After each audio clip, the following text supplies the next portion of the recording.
This is the brand new RTX 5090 from Nvidia, the current rarest, fastest, and most powerful graphics card in the world. Oh my goodness, this thing just looks incredible. It's double the performance of last generation's RTX 4090, making it an absolute beast in games. We're going to push the RTX 5090 to its limits by increasing Minecraft's graphics more and more until we reach a high enough level of realism able to destroy the RTX 5090. I wonder if we'll be able to do it.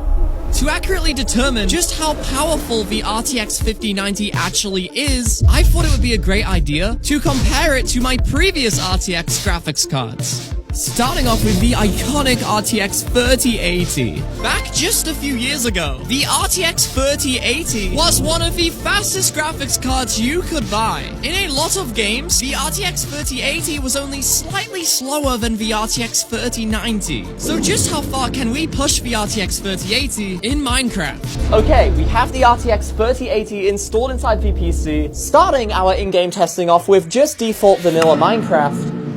Despite all of our testing running at 4K, the RTX 3080 actually pulls a respectable 700 to 800 FPS in just completely default Minecraft. But it's when we test shaders that things start to get a little interesting. After enabling our low-end shader, we do drop to around an average of 180 frames per second. But getting above 200 FPS with our low-end shader at 4K, that's pretty impressive. Switching to VSL, our medium intensity shader, we do come across an FPS drop from 180 frames per second to around 120, but the 3080 is still surviving very well here. But what if we take things to the next level? With our ultra-high intensity Zeus PTGI ray tracing shader. And because the 3080 is our weakest card, adding ray tracing might not be a very good idea.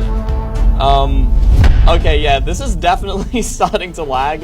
We're now down all the way to 38 FPS. But this really isn't too terrible, considering we're not just running ray tracing, but ray tracing at 4K. But things only get more intensive with our realistic texture packs. At 64x resolution, the game looks so much more realistic, but it's pretty obvious from here on out the RTX 3080 is gonna struggle a bit. And it only gets worse when we increase the resolution to 128x. We see a pretty costly performance hit, as the RTX 3080 more or less starts to hit its 10GB video memory limit, and the game was really starting to stutter now. And at 256x, not even joking, the game crashed. Now, even though we didn't hit peak realism, overall the RTX 3080 did a pretty decent job, but it fell short, scoring only 46% on the realism scale. And a year later, I upgraded to the RTX 4070 Ti, so I could give my dad my previous RTX 3080. The RTX 4070 Ti is over 3 years newer, and instead of having 10GB of video memory, the RTX 4070 Ti has 12GB. But is the RTX 4070 Ti actually faster than the 3080? Starting off with default Minecraft,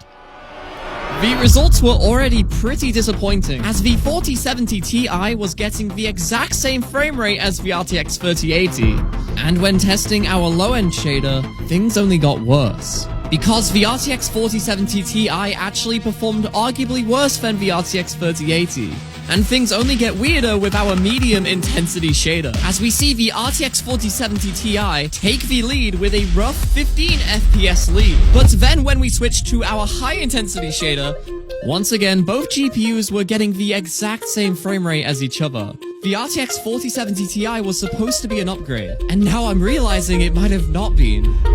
And with me desperate to see the 4070 Ti take the lead, it was now time to enable our realistic texture pack. And at 64x resolution, my biggest fear came true, because they were still performing head-on with each other. But at 128x, something began to change, because the 4070 Ti was now surpassing the 3080, whereas the RTX 3080 was really reaching its limit because of